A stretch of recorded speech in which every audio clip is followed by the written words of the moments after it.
Hello, everybody. Welcome to today's author speed dating session. This is our first day of virtual programming for Calibre Spring Forum, and we're really lucky to have these authors with us to give us a little snippet about their books that they have coming out and what we have, great things we have to looking forward to. We want to thank our sponsors for helping make this all happen: Penguin Random House, Simon & Schuster, and Scholastic. And I am going to turn it over to Mimi Hannon. She's one of our board members and she works for La Playa Books down south. Thank you, Anne, and thank you very much to all of our authors for being here. I'm so excited to introduce you to everyone. We have so many genres, from domestic thriller to memoir to historical fantasy. We've got some true crime and my favorite micro genre, dark academia. So welcome, welcome. And let us start with Megan Joyce Tozer. Take it away, Megan. Thank you, Mimi. And thanks to all of you for attending today. I'm Megan Joyce Tozer, and I'm so excited to tell you about my debut novel, which is coming out on November 1st. Night Forgotten is a domestic suspense novel with a spooky setting and a gut-wrenching hidden truth. The protagonist and unreliable narrator is Julie Porter, a happily married designer living in the Berkshire Mountains of Western Massachusetts. Julie has just given birth and believes she's suffering from intense postpartum depression. She struggles to connect with her newborn and with her husband, Owen, as they piece together clues about what happened on the night she became pregnant, a night she's never been able to remember. With the recent news leaked from the Supreme Court surrounding reproductive rights in our country, readers will want to discuss Julie's circumstances and the themes that arise in her story, specifically justice for victims of rape and their access to abortion, motherhood and its struggles, and the vast and often unexpected repercussions of sexual assault. For the past 5 years, in addition to writing Night Forgotten, I've focused on raising two amazing young children. And I count the abortion I had 12 years ago among the best decisions of my life, mostly because it allowed me to escape a troubling romantic relationship and meet my husband, with whom I have the aforementioned two children, both of whom we wanted very, very much. I'm sharing that with you here and now because it informed the details of Julie's experiences in Night Forgotten, and also because I'm comfortable speaking publicly about my abortion. For example, back in 2019, I interviewed Amelia Bono, who founded the Shout Your Abortion movement with Lindy West at the Bindery bookstore in San Francisco. It was followed by an enriching and sensitive conversation, and it wasn't the first time that I'd spoken in public about such a personal experience with relation to a book. In 2015, I published a YA nonfiction book. It was my annotated middle school diary through an indie press, Zest Books, which is now an imprint of Learner. Since it was literally my middle school diary, I changed the names of everyone I mentioned, including my own, and I chose the pen name Emily Linden. The book is called Unslut, a diary and a memoir, and it won the silver medal in YA nonfiction from Forward Indie Reviews. In addition to the book, I produced and directed Unslut, a documentary film, and I started a nonprofit organization where survivors of sexual assault and the harassment that often surrounds sexual violence could find solidarity and share their personal experiences. I leveraged social media in this activism, and I've built a considerable presence, especially on Twitter, Facebook, and Wattpad. I also had many opportunities to speak about my own experience as a survivor of sexual assault all over North America, in auditoriums and bookstores, school gymnasiums, and churches, believe it or not, to students, parents, sexual health educators, counselors, and really anyone who happened to wander into the theater where my documentary was screening at a film festival. I really enjoyed collaborating with community leaders to organize book readings, film screenings, followed by these enriching discussions. This was parallel to the work that Tarana Burke was doing with the Me Too movement, starting back in 2006 in Selma, Alabama. By the time Me Too went viral in 2014, the Unslut Project was an important contributor to its momentum. I'm really proud of that example. And I feel not only comfortable, but compelled to continue those discussions with Night Forgotten and the themes that it brings. And I hope that you'll be a part of that. In addition to my work as a writer and activist, my training is as a music historian and a lyric soprano. I've also loved to read fiction ever since I was a little girl, and this debut novel is really a dream come true of mine. I admire the work that you all do every day, and thank you for your time and again for the work that you do as independent booksellers. Awesome. Thanks for your brave advocacy and for writing a fun and exciting book where we can read about topical things, Megan. And now I would like to introduce Fawz Meadows to talk about their book, A Strange and Stubborn Endurance. Take it away, Fawz. Hi, everyone. Thank you for having me. A Strange and Stubborn Endurance is a secondary world epic fantasy that is also a queer romance between two men. The premise starts out, one of the protagonists, Velison, is living in a homophobic country called Ralia. He's the third son of a nobleman who's recently been elevated due to political reasons. He's never expected that he would have to enter into any sort of marriage or alliance because see above re third son. However, the book starts with him being summoned home by his father saying, "Congratulations, we have arranged an alliance with you with a girl, a noblewoman from the neighboring country of Tifina, with whom Ralia has been on shaky grounds for some time due to aforementioned political reasons." And this is horrific to Velison because he is a closeted gay man. He does not want to marry a woman. He doesn't want to marry at all because he has no concept of a context in which that would allow him to be himself. And he has also recently broken up with a lover, Killick. Unbeknownst to him, Killick follows him to his father's estate. They argue, and trigger warning, there is a trigger warning at the front of the book. Killick then assaults him in part of a sort of very, very messed up attempt to resume the relationship. They're caught, and the fact that they are caught, the way in which they are caught, is not recognized as an assault by the onlookers, but is rather taken as proof that Velison is gay, which he is, but that's not what they're seeing. Tifina, however, is a much more liberal country than Ralia. And as it's the envoy who sees this, they say, well, okay, if you like men, that's fine. We were going to have you marry the lady, but you can marry her brother instead. And so this is the context in which Velison is sent to marry Cathari, who is the other protagonist of the book. The story sort of starts out therefore necessarily in kind of a dark place.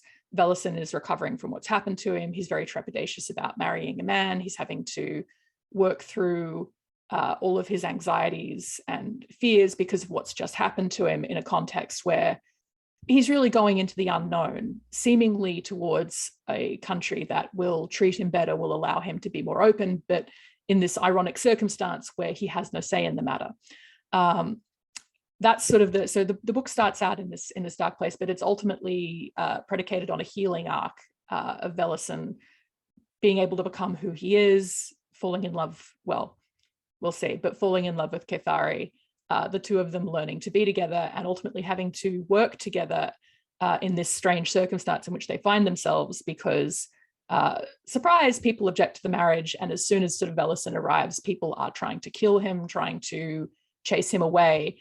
And it's only sort of by putting their backs together and facing off against everybody else that they can try to survive what is happening to them and figure out ultimately what is going on and if this is a marriage that they can actually make work. One of my inspirations in writing this story and writing this particular transition of cultures, if you will, from going from a homophobic culture to a liberal one, I really love reading books that are queer normative cultures like you find in Tifina, where it's just, you can be non-binary, you can be trans, you can be queer in any permutation, and that's fine. I also enjoy reading often historicals where you start out in, the 20s or the 1800s and you figure out a way to have a queer relationship work in that context.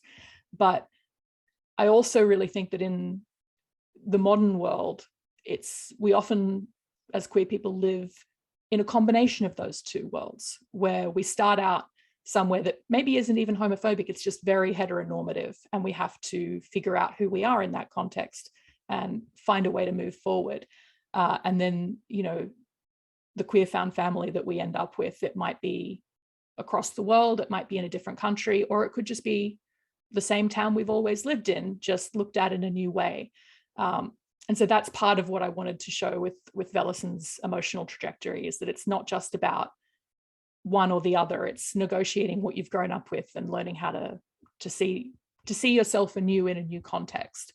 But also with court politics and romance and arranged marriage and magic.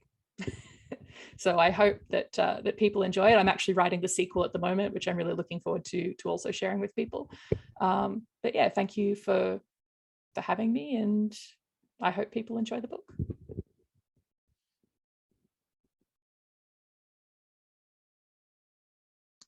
Sounds super excellent, Fawz. Who doesn't love arranged marriages and political intrigue and historical fantasy? Speaking of wonderful places that I would love to travel to, Natasha Suslow is next with her memoir, All Signs Point to Paris.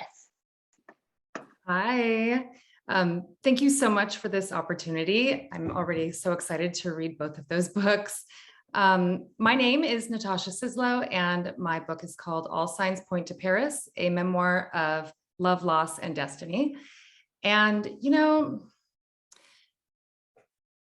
I think we all really want to believe, ever since we were little kids, to believe in love and magic and soulmates and that anything is possible. And so when I was thinking about how to tell you about my book, that's really what this year was for me. It was a year that I chose to believe. And I chose to believe by following a wild astrology reading all the way from the streets of LA to Paris to track down a man that I believed was my soulmate, born on November 2nd, 1968 in Paris. So to take you back to the beginning of the story, I was living in Los Angeles, 44 years old, single divorced mom, and I was having a really, really hard year. I was coming off of some difficult times with my work, and I was coming out of a heartbreaking breakup with a very sexy Frenchman who was all wrong for me. And my father had just been given 2 weeks left to live, and it was a really tough time. So when my really out there but true blue best friend gifted me an astrology reading for the first time in my life ever, I said yes. I chose to, well, I didn't choose to believe in that moment, but I said yes. And I didn't believe in astrology, and I made fun of people who believed in astrology. I live in Los Angeles, it's a thing. But for the first time in my life, I thought, whatever I was doing wasn't quite working. And so I went into the reading with this astrologer, and within 5 minutes, I was blown away. She knew things that defied any kind of explanation. And it was, without getting too into that part of it, it blew my mind. So you can imagine my complete shock when at the end of the reading, she told me that my point of destiny was in line with a man that was born on November 2nd, 1968, Paris, which is also the birth date of my ex, the French one that was perfectly wrong for me. So I had a little bit of a nervous breakdown that my father was leaving me and my perfectly unsuitable ex was in line with my point of destiny. And so I basically, after falling down, picked myself back up and realized, but he's not the only one that has that birthday. And so I decided I was going to go to Paris to track down and meet as many men as I could find born on November 2nd, 1968. And that's exactly what I did. I spent the next year of my life pulling out all the stops, and I did targeted advertising, and I made t-shirts and posters, and I went on the radio. I mean, I did it all. I created an Instagram campaign, and I had people helping me and meeting with private detectives. And then I packed my bags, and with my best friend and my two best friends and my sister, we all met in Paris. And my father gave me his blessings on his deathbed. The last thing he said to me was, "I'll meet you in Paris." He said his ghost was going to meet me in Paris.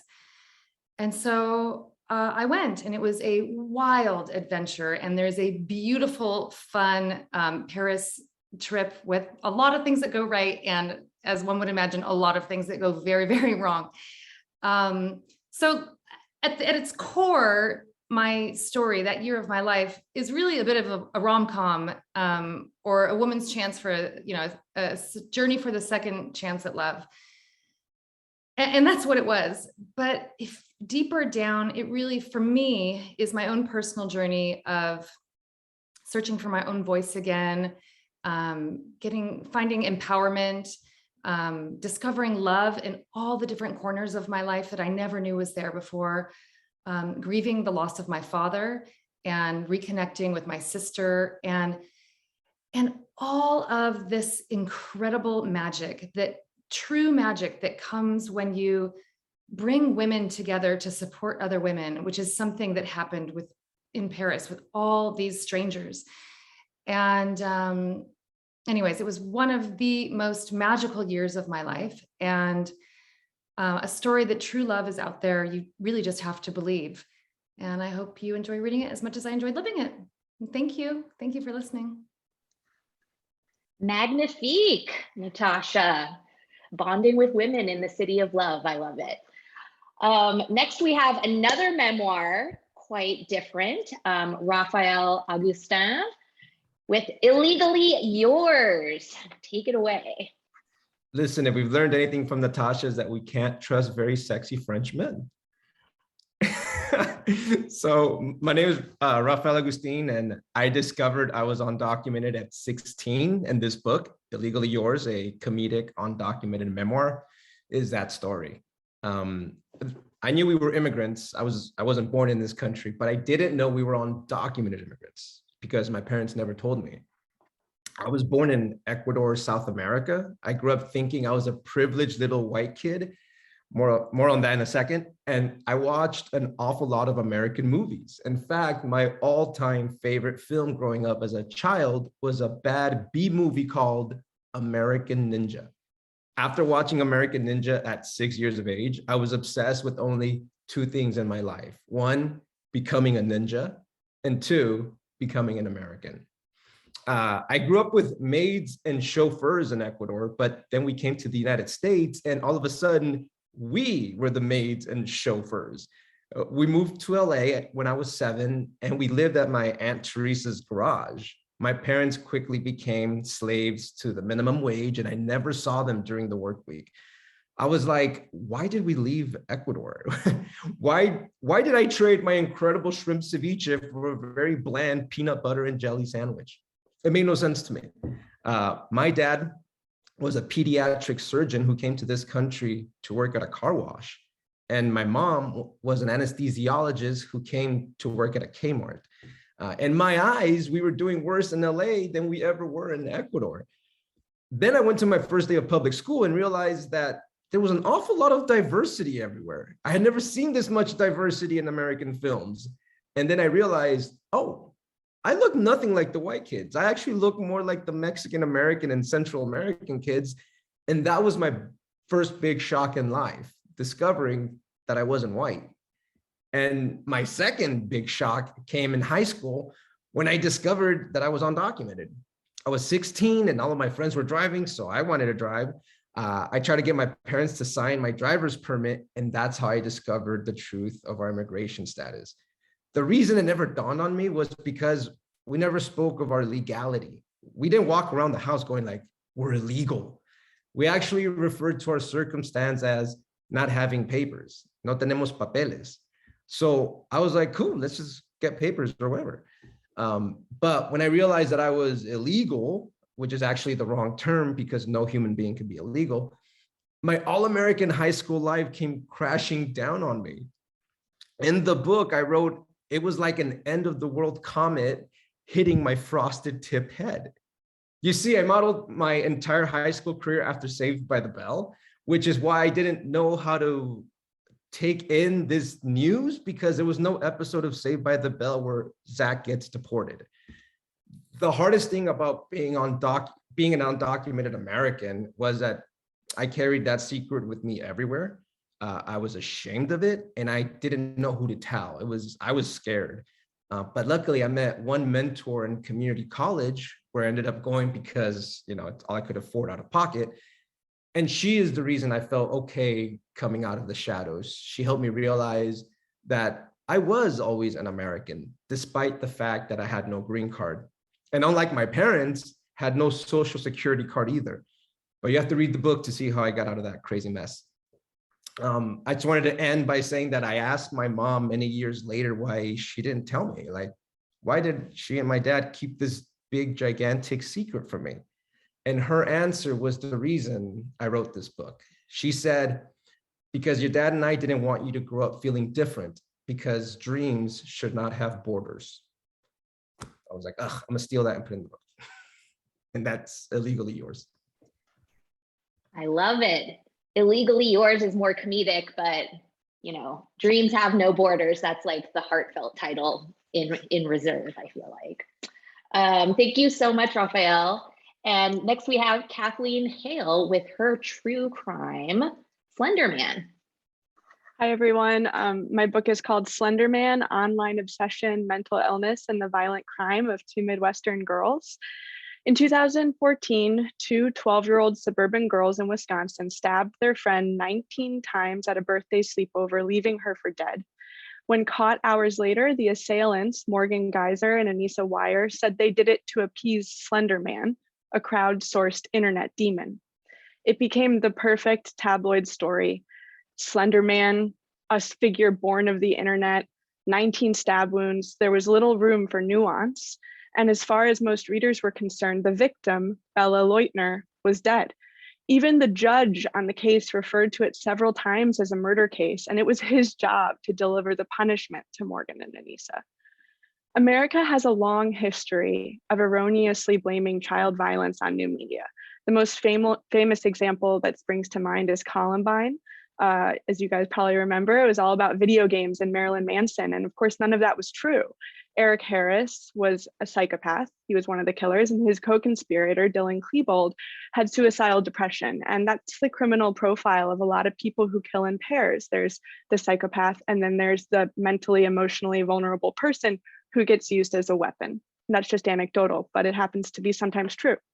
At the time of her crime, Morgan Geyser was suffering from undiagnosed early onset childhood schizophrenia, an incredibly rare disease that runs in her family. Her dad has it too, but Morgan didn't know about that. Her family didn't talk to her about it. They didn't want to scare her.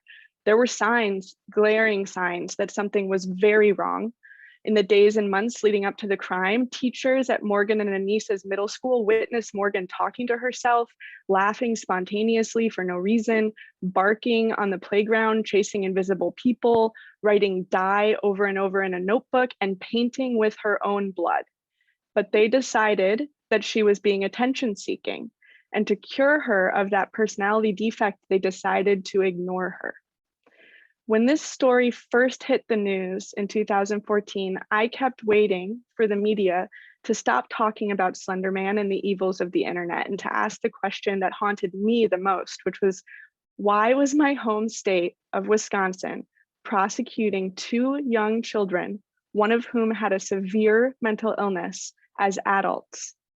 In Wisconsin, it turns out that children as young as 10 are automatically prosecuted in adult court, and nobody is interested in changing those laws, even though they are built on fake science. So at 12 years old, Morgan and Anissa were facing a combined total of more than 100 years in adult prison, because it turns out our country would rather do anything than talk about mental illness. And if we knew how to talk about it, this crime would never have occurred. The mainstream horror story is that Morgan and Anissa were bewitched by an internet demon.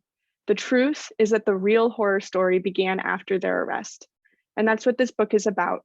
It's about Morgan's journey from a toddler who felt ghosts hugging her, pulling her hair, biting her, who grew into a child who saw colors dripping down her walls and shadowy men standing behind her in the mirror, into a scared preteen who didn't know how to escape her own mind and ended up inventing a ghost story with the help of her neighbor Anissa that helped them make sense of Morgan's hallucinations and their ever-changing, often terrifying and lonely little worlds.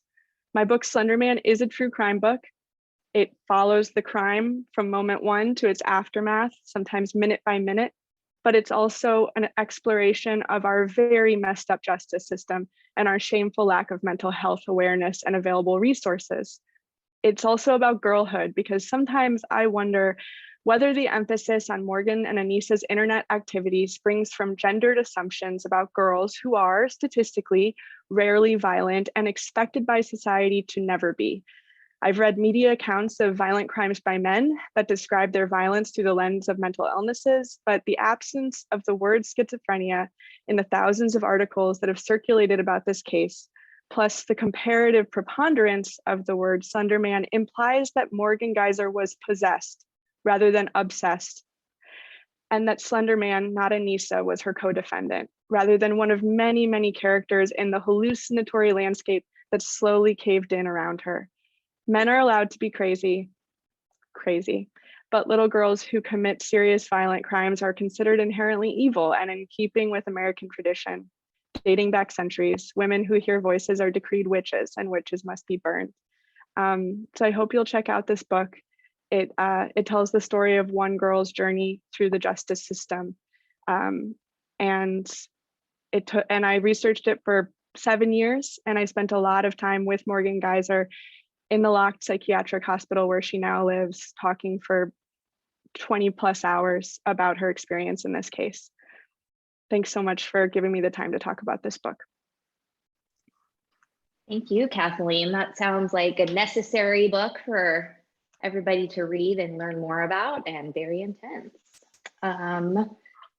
Last but not least, we have Olivia Blake talking about her sequel to Dark Academia, Atlas 6. Take it away. Hello, thank you. I just had my husband run off with our little chaos goblin who took a very timely nap. That was his first nap all day. Anyway, which is a little bit relevant because I want to, because I'm pitching a sequel, kind of take a step back and sort of tell you about my thoughts as I was initially coming up with this series. If you've never heard of the Atlas series before, it was originally self-published in 2020. And then I partnered with Tor to revise and re-release it in March of this year. And now the Atlas Paradox, the sequel, is coming out. I just want to say, first of all, that the success of the Atlas 6, even as a self-published paperback, is completely due to booksellers who hand sold it all across the country, around the world. Actually, it was a really amazing thing to be a part of as like a weird, sleepless, first-time mom, just being like, what's going on with my book? But anyway, I wrote this series when I was contemplating whether or not it was ethical to bring a child into the world. Spoiler, I did, so I might be unethical, but it was part of my exploration of, how do we be ethical in a situation that makes it essentially impossible? So the Atlas 6 is a dark academia. I call it sometimes a 6-person love story, and at the same time, a very weird like family drama. About these 6 magicians, extraordinary, once-in-a-lifetime talented, who get invited to be part of this magical fellowship. So the Alexandrian Society, they are the caretakers of lost knowledge from the Library of Alexandria and on throughout history. So this book is making the assumption that, magic is part of some like naturalism, theoretical physics advancement throughout the history of the world. And now has become this secret society that invites these fantastical magicians to do various research projects, which, sounds very innocent, I suppose, until you find out what the qualifications are for being initiated. So that's book 1's big mystery is basically, of the 6 people, 1 has to be eliminated, and what happens? But things went a little bit wrong at the end of book 1. And now in book 2, we have this situation where we've been in this very claustrophobic, morally gray situation where you've asked the impossible of 6 people, and they came to this conclusion, and something got disrupted. And now we have to figure out, what do we do? How do we move forward when we're still, some of the characters are still in this very claustrophobic environment, but some of the characters are out in the outside world. And so it's basically a zooming out to see what the impact of the society is, and also about these 6 people. It's very, very character driven. I've always referred to it as being an unconventional method of storytelling for this genre. For fantasy, I was doing something very different and focusing on sort of the quieter, more introspective aspects of what's going on in these people's minds, and almost playing with 6 completely unreliable narrators, so that the actual story is kind of left to the audience to decide as we move from point of view, as opposed to just, here's the situation. To me, that was most true to life, to look at what's happening from this variety of perspectives. And one of the things that I'm most excited about with book 2, because just from a craft perspective, one of my favorite things is to show you've been wrong all along by introducing a new perspective and seeing things in a different light. So I know I'm being a little bit cerebral about all of this. That's kind of my nature.